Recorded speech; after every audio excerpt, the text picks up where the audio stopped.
तो कहाँ पे थे हम? हाँ, मैं कह रहा था कि नंबर आपके पास ना एक इंटीजर में ही स्टोर होगा। वो क्यों? क्योंकि हमने सबसे पहले, जब भी आप फंक्शंस एग्जीक्यूट करते हो ना, फंक्शन के अंदर फंक्शन, तो सबसे पहले सबसे अंदर वाला फंक्शन एग्जीक्यूट होता है, उसके बाहर उसका जो रिजल्ट आता है वो बाहर एग्जीक्यूट होता है। अब लेट्स से इसके बाहर एक और फंक्शन होता है, वो एग्जीक्यूट होता है, उसके बाद असाइनमेंट होती है। तो आप क्या कर रहे हो? आप सबसे पहले एग्जीक्यूट कर रहे हो write data two. Right data two से क्या होगा? आपकी जो राइट वाली दो वैल्यूज हैं जो कि उसके मार्क्स हैं, वो स्ट्रिंग में आपके पास आ जाएंगे, स्ट्रिंग में।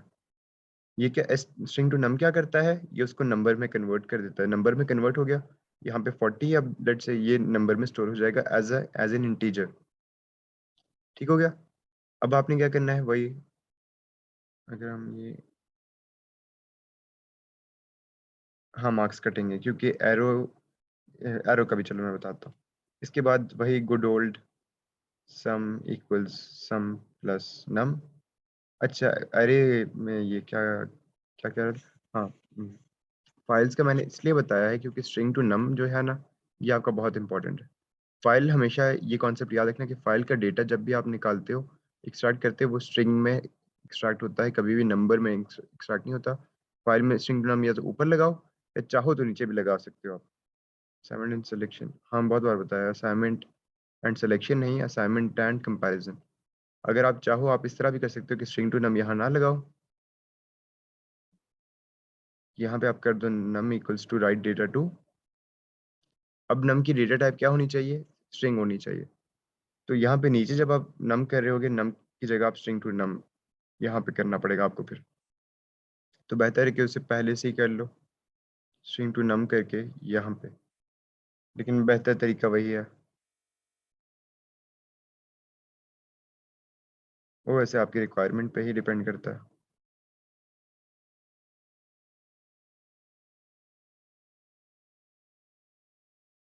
फाइल, फाइल नेम के आगे फाइल नेम होता है, डबल ब्रैकेट नहीं, सिंगल ब्रैकेट काफ़ी होता है। इसके बाद आपने कर दिया। अच्छा, अब आपने क्या निकालना था? आपने इसकी एवरेज भी निकालनी थी। जब जब आप सम करोगे तब तक आपने काउंट भी करना है।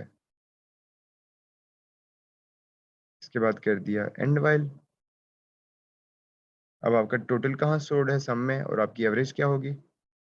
एवरेज होगी आपकी नम ओवर काउंट। और टोटल क्या होगा आपका? का नम। क्लियर है? नेम्स डॉट, हाँ, कोटेशन मार्क्स होते हैं क्योंकि आप जब भी उसे देते हो ना, आप उसे एक स्ट्रिंग के उसमें देते हो, फाइल का नाम। फाइल का नाम एक स्ट्रिंग होता है, तो कोटेशन मार्क्स होते हैं उसके आसपास। ये भी चलो मैं थोड़ा बाद में नीट करके, क्योंकि ये शेयर करनी है मैंने आप लोगों के साथ ही।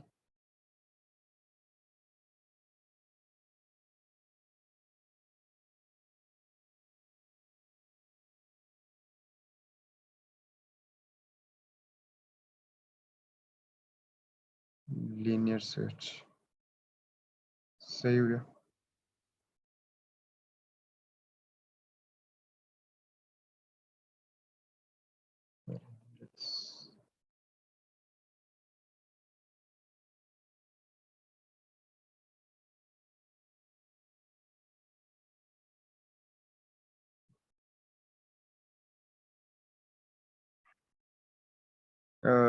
ज़्यादातर अब्दुल्ला बुलाते हैं, और कुछ दोस्त ए।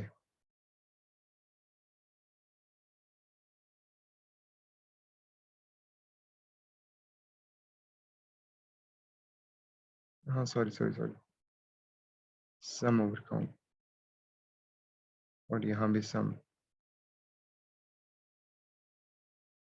डबल ए नहीं, ए है। ए बैटरी, डबल ए बैटरी जैसे होती। हाँ सही है, डन है। अच्छा, लीनियर सर्च पे आ जाओ। लीनियर सर्च में सबसे सिंपल से शुरू करते हैं, वो है हमारे पास एरेज।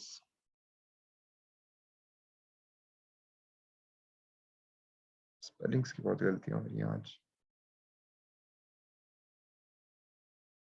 अच्छा लीजा, जो आपने क्वेश्चन मुझे भेजा था ना, डायमेंशंस वाला, इसमें डायमेंशंस का मतलब है कि आपके पास 2 टाइप की डायमेंशन होती हैं अरे की। ये होती है 1D अरे, जिसका सिर्फ़ एक इंडेक्स होता है। बस एक इंडेक्स ब्रैकेट में होता है। फिर आपके पास आ जाती हैं 2D अरेज़। 2D अरेज़ में आपके पास 2 इंडेक्सेस होते हैं, एक होता है रोज़ का, एक होता है कॉलम्स का। इसमें होता है रो, कॉमा, कॉलम। और जो आपने क्वेश्चन भेजा है, इसमें उसकी 2 डायमेंशंस होंगी, 1 डायमेंशन नहीं होगी। 2 डायमेंशंस क्यों होंगी? क्योंकि अगर आप देखो दिस अरे में आप उसे 2 इंडेक्स दे रहे हैं, 2 वैल्यूज़ दे रहे हो। एक रो के लिए, एक कॉलम के लिए।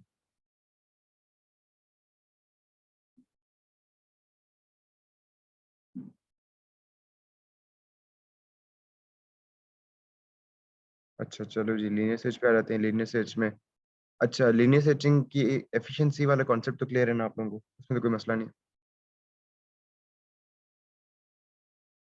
हाँ, 1 या 2 ही आंसर हो सकता है, वो डिपेंड करता है कि आपका जो कोड है उसमें अरे आए ऐसे यूज़ हुआ है।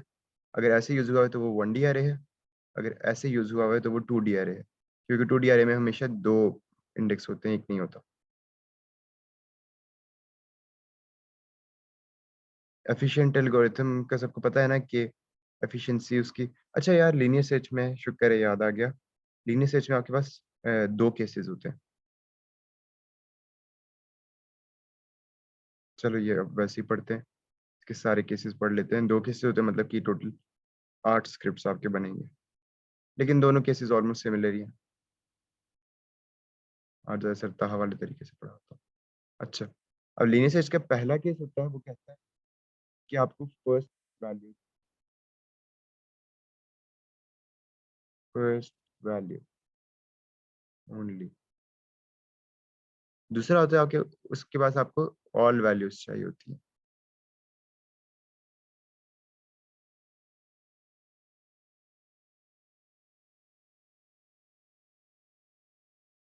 बताता हूँ। एक एरे बनाता हूँ, उससे आप लोगों को शायद समझ आ जाए। लेट्स से ये आपकी एरे है ऑफ नेम, ठीक है?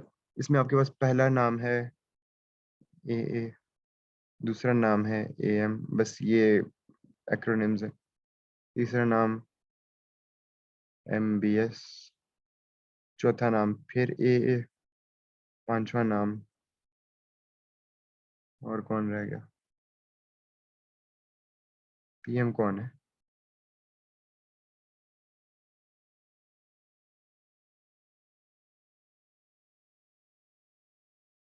अच्छा यार ये लो,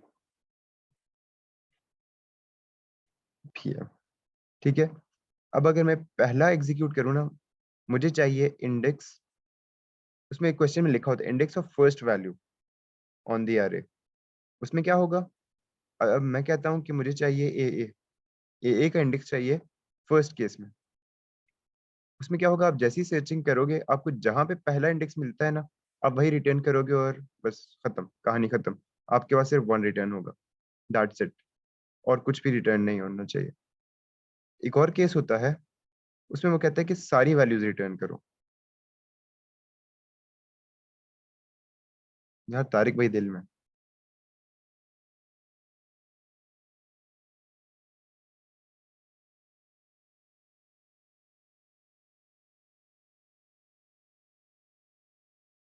तारिक भाई 2 बार।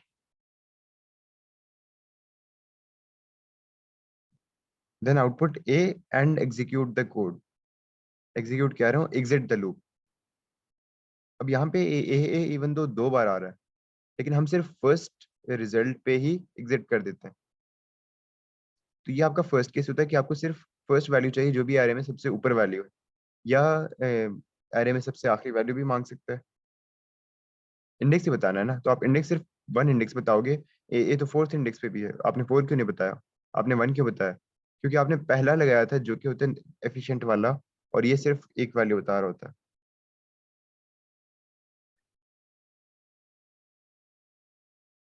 तो वो आप इंडेक्स ही बताओगे ना, आप वो नाम तो इटसेल्फ प्रिंट नहीं करते। अब दूसरा आ जाता है ऑल वैल्यूज वाला। ऑल वैल्यूज क्या करता है? ए बताओ मुझे कितनी जगहों पे है, फर्स्ट पे भी है, 4th पे भी है।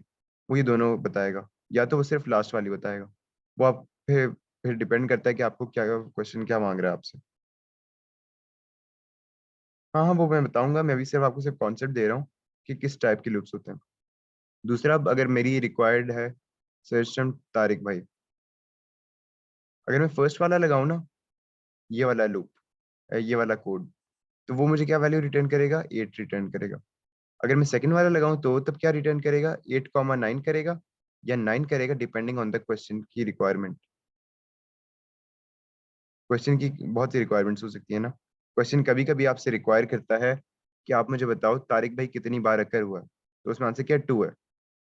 2 को काउंट करने के लिए आपको इन सब में गुज़रना पड़ेगा और आप तब लूप एग्ज़िट नहीं कर सकते जब आपको पहली बार तारिक भाई मिल जाए। पहले में ये होता है ना कि जैसे ही आपको पहली बार आपका रिज़ल्ट मिलता है, आप लूप को एग्ज़िट कर देते हो। तो अब जब आप लूप को एग्ज़िट कर देते हो ना, तो आपका कोड मुड़ के इस लाइन की तरफ देखता भी नहीं। अगर आप चाहते हो कि आपका कोड इस लाइन तक भी आए, इससे आगे भी जाए, अरे के एंड तक चले, तब आप ऑल वैल्यूज़ वाला कोड एग्ज़ीक्यूट करोगे। तो फर्स्ट वैल्यू वाला क्या करता है? एक सेकंड, मिटाना नहीं चाहिए।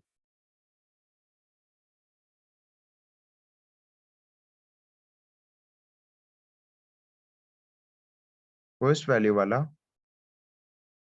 Exits when first match occurs, iterates through all values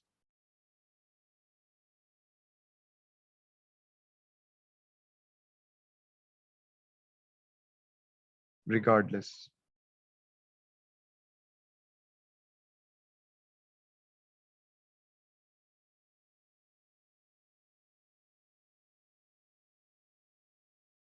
मतलब कि आपकी जो भी सर्च टर्म होती है ना, अगर आप ये वाला कोड लगाओगे तो आपको जैसी वो आपकी सर्च टर्म मिलती है, आप वो जो है ना फाउंड इक्वल्स टू ट्रू वाला, फाउंड इक्वल्स टू ट्रू हो जाता है, यहाँ पे लगता है while loop basically. Found equals to true लग जाता है, जब फाउंड इक्वल्स टू ट्रू होता है, तो आपकी टॉप वाली कंडीशन फॉल्स हो जाती है और आप लूप को एग्ज़िट कर देते हो। आप उससे आगे मुड़ के भी नहीं देखते। ऑल वैल्यूज़ में क्या होता है? ऑल वैल्यूज़ में अगर मेरी सर्च टर्म ए है या तारिक भाई है जो कि बार-बार अकर हो रही हैं, तो आप ऑल वैल्यूज़ वाला कोड लगाओ, तो वो इसको भी देखेगा, इसको भी देखेगा, वो बोलेगा 2 मैचेज़। अगर हमें नंबर ऑफ मैचेज़ ढूँढने हैं, तो हम ऑल वैल्यूज़ वाला कोड लगाएँगे। अगर अब वो क्वेश्चन की रिक्वायरमेंट में आपने पढ़ना होता है ना, क्वेश्चन में बेसिकली लिखी होती है यही बात, कि आपको फर्स्ट वैल्यू चाहिए, कभी वो आपको कहता है लास्ट वैल्यू। लास्ट वैल्यू के लिए ऑल वैल्यू वाला रिटर्न होता है। अब इनके यूज़ देख लेते हैं, यूज़ केसेस क्या-क्या हैं।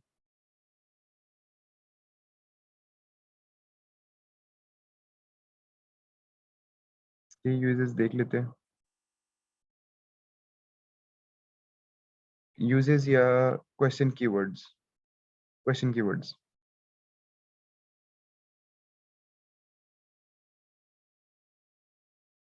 कि आपने ये किस-किस केस में यूज़ करना है।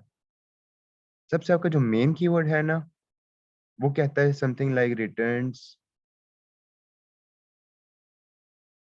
इंडेक्स ऑफ फर्स्ट मैच या समथिंग अराउंड दिस, वो कह रहा होगा। मतलब कि उसमें फर्स्ट का कीवर्ड आना चाहिए। आपका कीवर्ड यहाँ पे क्या है? ये आपका कीवर्ड है फर्स्ट। ठीक है? जहाँ पे फर्स्ट वाली बात आ जाए ना कि भाई आपको फर्स्ट चीज़ का कोई भी रिटर्न चाहिए, वहाँ पे आपने यही लूप लगाना है, यही वाला सर्चिंग करनी है। सो फॉर लूप या रिपीट अनटिल, वो मैं बताता हूँ फॉर लूप कहाँ पे लगेगा और रिपीट अनटिल वाला कहाँ पे लगेगा। वो कोड को ज़्यादा एफिशिएंट बनाने, यार फर्स्ट वाली वाला एफिशिएंट होता है, ऑल वैल्यूज़ वाला एफिशिएंट नहीं होता।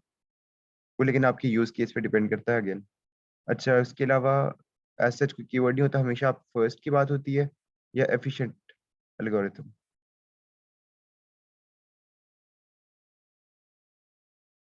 तीसरी चीज़, वो अगर आपको कह दे ना कि it has unique values, array या आपकी जो हो जाए, एरे में ज़्यादातर होता है, एरे हैज़ यूनिक वैल्यूज़।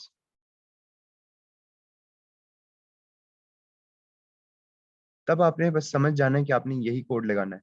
क्यों यही कोड लगाना है? क्योंकि यूनिक वैल्यूज़ का मतलब है कि कहीं पे डबल अकरेंस हो ही नहीं रही, तो आपने डबल अकरेंस का सोचना ही नहीं है। जब डबल अकरेंस का सोचना ही नहीं, तो आप फर्स्ट वैल्यू को ही ढूँढोगे। इन 3 केसेज़ में आप क्या करोगे? आप लगाओगे ये वाला code which basically uses conditional loops.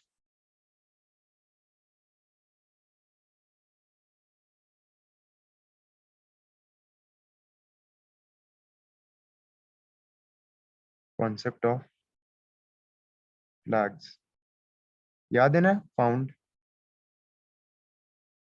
Found Boolean जो हर जगह यूज होता रहा है, ये वो वाला कोड है। नहीं, कंडीशनल लूप्स होते हैं while and until, repeat until। for loop is not a conditional loop, for loop is a count control loop। ये आ गया आपका सारा फर्स्ट वैल्यू वाला। इसमें और कुछ ऐड करने की जरूरत नहीं है मेरे ख्याल से। इसके बाद आ जाओ दूसरे वाले पे, इसके कीवर्ड्स। इसका पहला एक जो कीवर्ड होता है कि returns number of such matches.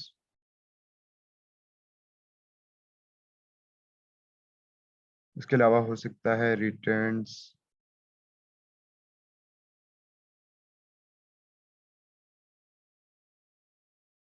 Index of latest. Latest मैंने देखा हुआ है ये होते हुए, या फिर लास्ट मैच। मतलब कि अगर आपके पास 10 मैचेस हैं तो आपको लेटेस्ट मैच चाहिए, क्योंकि कुछ जगह पे क्रोनोलॉजिकल ऑर्डर आपका मैटर कर रहा होता है, टॉप टू बॉटम होता है, और आपको कहता है आप लेटेस्ट नाम बताओ, लेटेस्ट नाम कहाँ पे कर हुआ है। In case of let's say registration, वो जो आपका बोट वाला क्वेश्चन था ना, बोट वाले क्वेश्चन में भी वो आपसे कहते हैं कि आपको लेटेस्ट चीज चाहिए। लेटेस्ट के लिए फिर आप टॉप टू बॉटम देखते हो, आप देखते हो एंड में कौन सा आ रहा है, जो एंड में आ रहा है आप उससे रिटर्न करते हो। उसके बाद वो आपको किसी ना किसी तरह बता देगा कि one value can occur many times.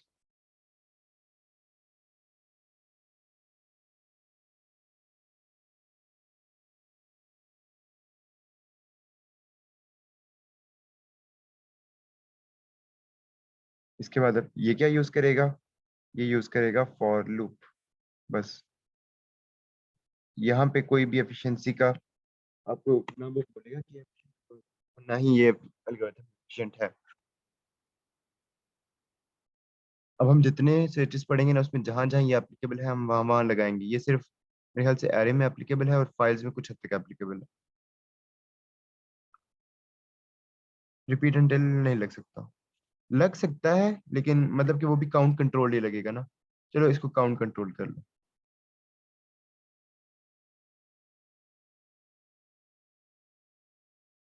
तो वो आप इसमें रिपीट अनटिल भी लगाओगे तो वो काउंट कंट्रोल लूप ही काउंट होगा। सही है। चलो अब देख लेते हैं इसमें। सबसे पहले ये एरेज में सबसे ज्यादा लगता है, तो एरेज में देख लेते हैं इसको।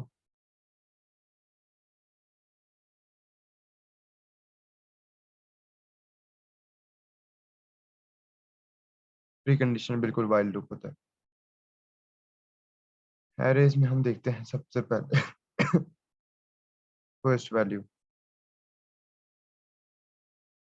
अच्छा, ये मैंने नाम खुद से दिए फर्स्ट वैल्यू ओनली, अभी बस जो जहन में नाम आया है।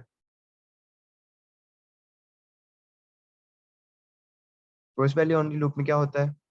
आपके लिखता है कंडीशनल लूप। एरे है तो आप एरे में कर सकते हो फाउंड टू फॉल्स। उसके बाद आप क्या करते हो? While not found. While not found लगाने के बाद आपने एरे में जो भी लेट से आपके एरे का नाम है नेम्स, आई को आप इनिशियलाइज कर लो 1 पे। इफ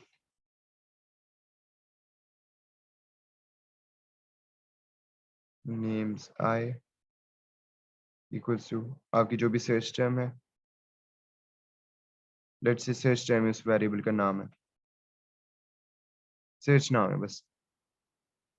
देन आपको जैसे ही वो मिलेगा, आपने क्या करना होता है, आप कर देते हो कि फाउंड इक्वल्स टू ट्रू, और उसके आगे जो भी आपने कुछ ना कुछ करना है, काउंट को इंक्रीमेंट करना है या जो भी ऐड करना है, आउटपुट करना है, एंड इफ एंड व्हाइल। और उसके बाद आपके IM में वो वैल्यू स्टोर हो जाती है जो कि आपके इंडेक्स की है, और आप उसको रिटर्न करते हो, आउटपुट करते हो। लेट्स यहाँ पे हम आउटपुट कर देते हैं इंडेक्स। अब वो इंडेक्स आउटपुट कर देगा जहाँ पे फर्स्ट वैल्यू अगर हो रही है। व्हाइल नॉट फाउंड, बिल्कुल। अब इसको हम एक बार अपनी एरे पे लगा के देखते हैं। लेट्स से हमारी सर्च टर्म AA है, ठीक है। क्या होगा, फाउंड फॉल्स पे हुआ हुआ है, आई 1 पे हुआ हुआ है। While not found if names I equals to search. अच्छा, आई को इंक्रीमेंट भी करना होता है, आई को इंक्रीमेंट करना होता है।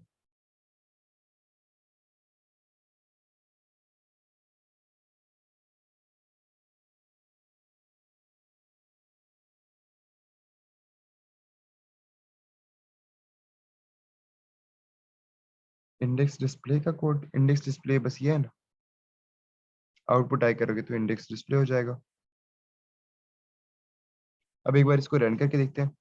आई आपका 1 है, आपने व्हाइल नॉट फाउंड किया, आपका फाउंड है ऑलरेडी फॉल्स पे। If names I equals to search, search index, search आपकी क्या थी, AA आपको मिल गया, तो आपने क्या करना है, found equals to true, I equals I plus one, and if and while. End while के बाद वो वापस हमेशा ऊपर जाके चेक करता है, वाइल नॉट फाउंड। अब नॉट और फाउंड की वैल्यू ट्रू हो चुकी, तो नॉट ट्रू आपका फॉल्स होता है, जिसका मतलब है कि ये कुछ भी एग्जीक्यूट नहीं करेगा और डायरेक्ट यहाँ पे आ जाएगा। यहाँ पे वो कर देगा आउटपुट आए, और आपके पास आ जाएगा 1। 1 क्या है, 1 वो इंडेक्स है जहाँ पे ये वैल्यू फर्स्ट टाइम अकर हो रही है, और आपने देख लिया कि ये दो जगहों पे अकर हो रही है, लेकिन आपने सिर्फ फर्स्ट टाइम रिटर्न करके यहाँ से आगे देखा ही नहीं कि क्या है। तो ये क्या है, ये एफिशिएंट तो है, क्योंकि देखो अब आपने बाकी सर्चेस से आप बच गए। इंक्रीमेंट ऊपर तब करना चाहिए जब आपकी आई की वैल्यू आपने इनिशियलाइज की हो 0। अगर आपने आई को इनिशियलाइज किया हुआ 0 पे और आपका एरे का इंडेक्स शुरू हो रहा है 1 से, फिर आपको आई को ऊपर इंक्रीमेंट करना पड़ेगा, फिर आई आपको यहाँ पे इंक्रीमेंट करना पड़ेगा, क्योंकि आई ऑलरेडी 0 है और आपको 1 से चाहिए। तो मैंने आई को ऑलरेडी 1 किया हुआ था, तो मैं ढूंढने के बाद इंक्रीमेंट कर रहा हूँ। अच्छा, वो कह रहे हो वो एक सेकंड, ठीक ठीक ठीक ठीक, समझ गए। आप कह रहे हो कि वो इफ से बाहर होनी चाहिए।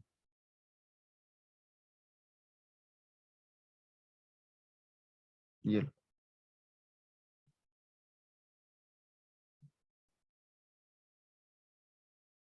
इसके बाद आ जाता है ऑल वैल्यूज।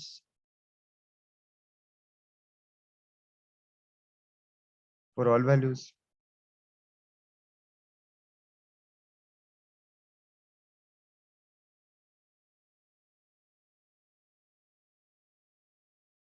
अब ऑल वैल्यूज वाले कोड में आप लगाना चाहो आप वाइल भी लगा सकते हो, लेकिन वो भी काउंट कंट्रोल्ड ही लगता है, कि आपने उसे काउंट रखना होता है उसका, और एक स्पेसिफिक काउंट पे ही चलाना होता है, तो बेहतर है कि फॉर ही लगाओ। यहाँ पे आप क्या करोगे, फॉर आई इक्वल्स 1 2 जो भी है आपका 100 कर लो यहाँ पे। उसके बाद आपने क्या करना है, इफ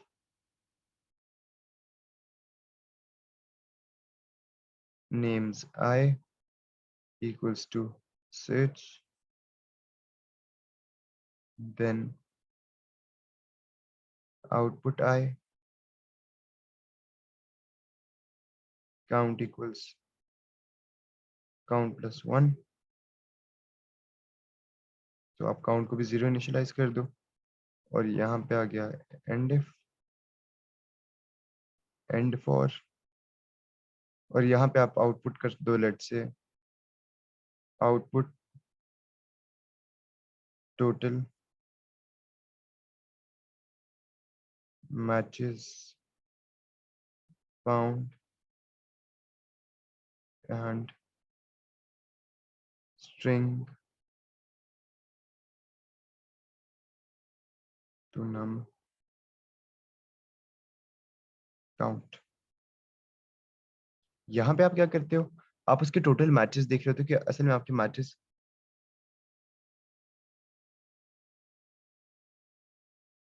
इंक्रीमेंट वाली बात को, कौन सी इंक्रीमेंट वाली बात से, यहाँ से?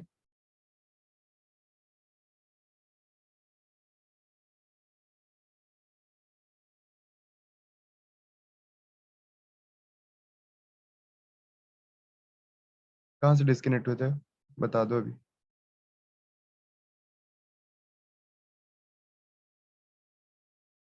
यार इंक्रीमेंट आपको ऊपर तब करना पड़ता है ना, जब आपकी आई की वैल्यू ऑलरेडी आपने जीरो की हो।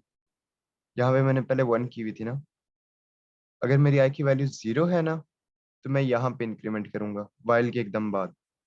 लेकिन क्योंकि फिर जैसे ही मेरा कोड एग्जीक्यूट हो रहा होगा, तो उसकी सर्चिंग से पहले ही मैंने उसको इंक्रीमेंट कर देना चाहिए। लेकिन अगर आई की वैल्यू मैं इनिशियलाइज करता हूँ वन पे, तो अगर मैं यहाँ पे इंक्रीमेंट करूंगा ना, उससे क्या होगा, आई की वैल्यू ऑलरेडी टू हो जाएगी, तो आप वन को सर्च ही नहीं करोगे, आप टू से सर्चिंग शुरू कर दोगे।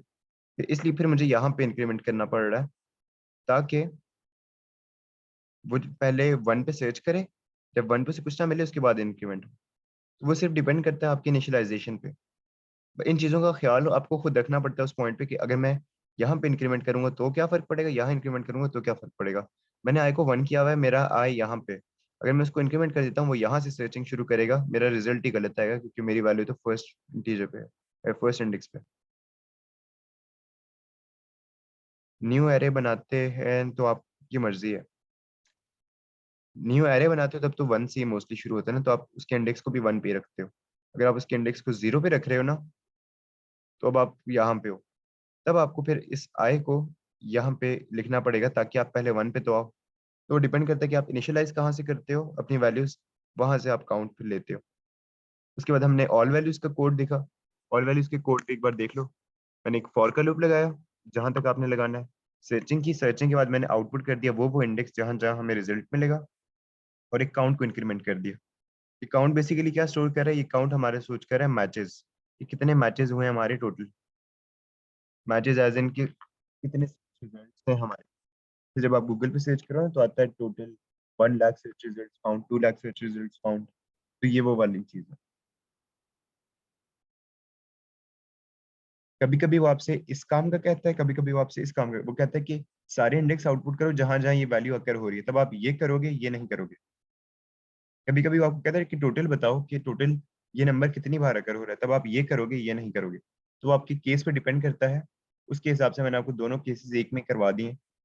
ओवरऑल उसका यही होता है कि आप फॉर लगाते हो। आप फॉर क्यों लगाते हो, क्योंकि फॉर जो है वो लास्ट तक चलता है। ये बात आई समझ में? फॉर एंड तक चल रहा होता है, इसलिए आप हमेशा फॉर लूप लगाओगे। वाइल जो है, वाइल तभी एग्जिट हो जाता है जैसे ही आपको आपका सर्च रिजल्ट मिलता है, वाइल एग्जिट कर जाता है। तो इसलिए वाइल यहाँ पे सूटेबल नहीं है, यहाँ पे फॉर सूटेबल है। अब आ जाते हैं अगले पे। अगला है आपका फाइल्स के लिए।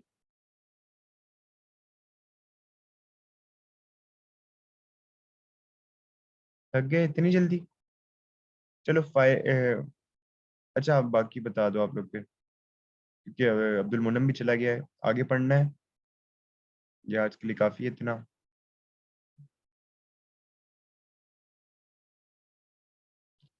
मोहम्मद भाई, आप ये चीटिंग करते हैं। पहले आप 1 घंटा डिले करवाते हैं क्लास, उसके बाद 1 घंटा लेके कहते हैं आज तक गए। क्या कहते हैं, फाइल्स कंप्लीट करवा दूं, फाइल्स और चलो स्ट्रिंग कल कर लेंगे। फाइल, चलो फाइल कर लेते हैं कंप्लीट। फाइल कंप्लीट करके उसके बाद।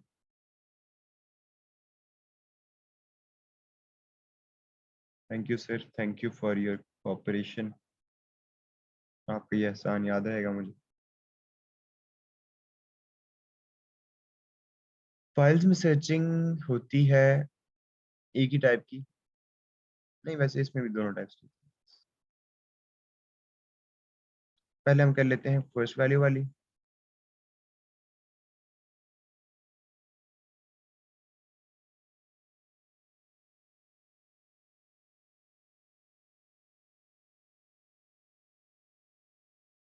अब फर्स्ट वैल्यू में क्या होता है, लेट से आपकी एक फाइल है।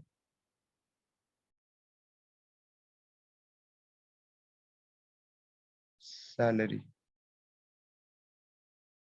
नहीं, बल्कि इसको हम कर लेते हैं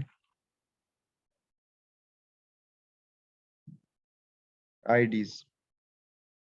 ठीक है, आईडीज की फाइल है जिसमें बेसिकली आपके पास पहले 4 डिजिट्स जो हैं वो है एक बंदे की आईडी, और उसके बाद आ जाता है उसका नेम। बस कर ले, अब्दुल मुन्नम भाई तो है नहीं।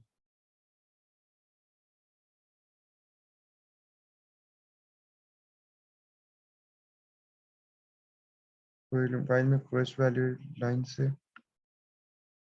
हाँ, फर्स्ट वैल्यू में बेसिकली होता ही है ना कि यहाँ पे आपको वो एक सर्च टर्म दे देगा और उसके आगे कोई चीज़ होगी, वो आपसे वो सर्च करने का कह रहा होगा। तो वही मैं सिनेरियो बना रहा हूँ ना। फाइल है, उसमें आपके पास आईडीज हैं।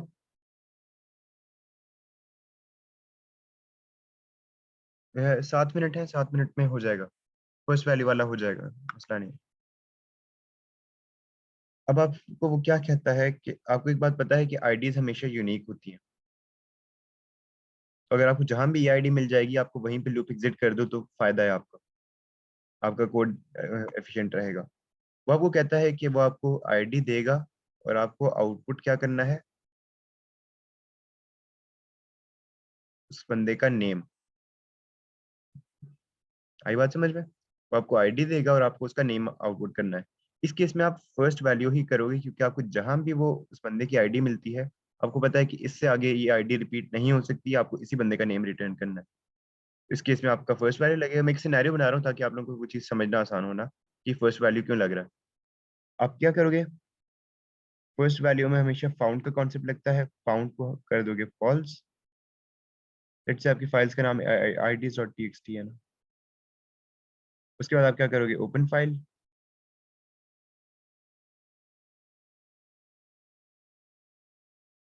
ids.txt और रीड। अब आपकी आएगी most important condition, while not EOF,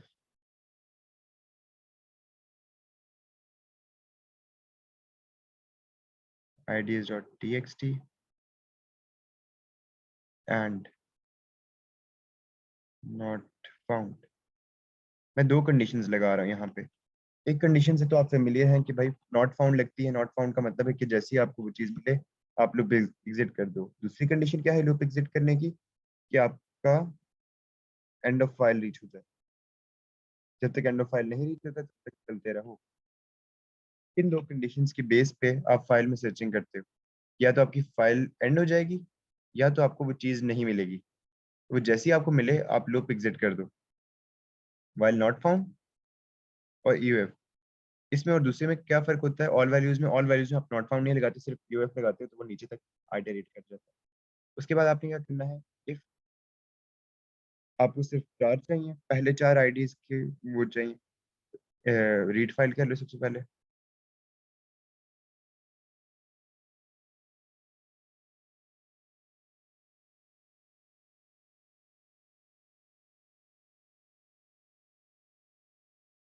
read file ids.txt comma data, वही बताता हूँ।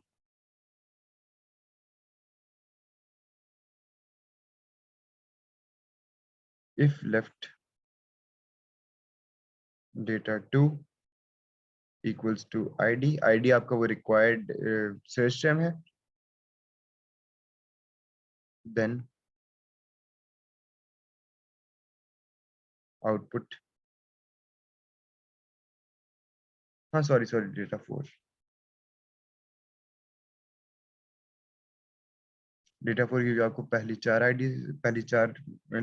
चाहिए। अगर आपने आउटपुट करना है फिर आप क्या आउटपुट करोगे, राइट डेटा,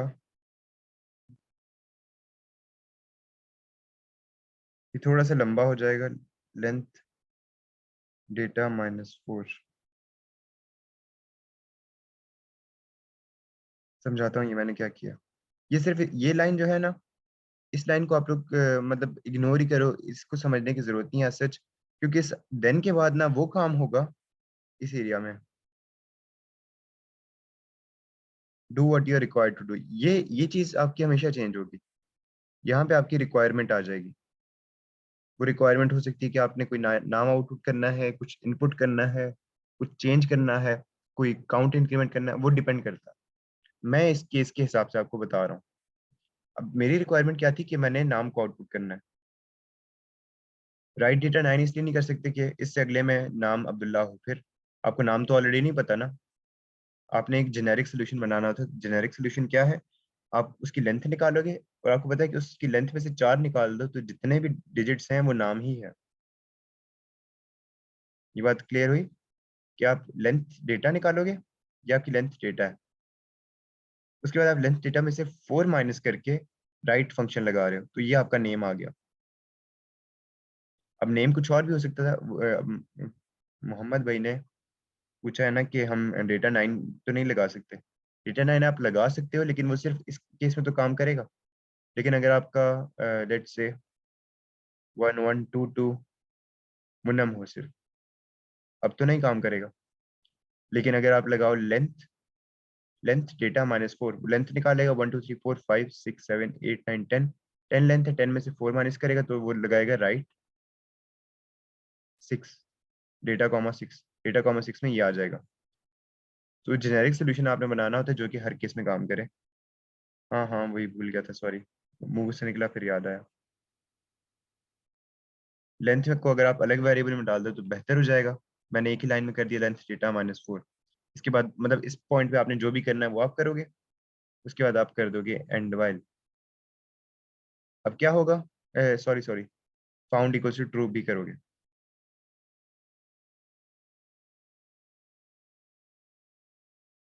फाउंड को आप ट्रू कर दोगे ताकि अगली लाइन से ही वो रनिंग स्टॉप कर दे। And if and while.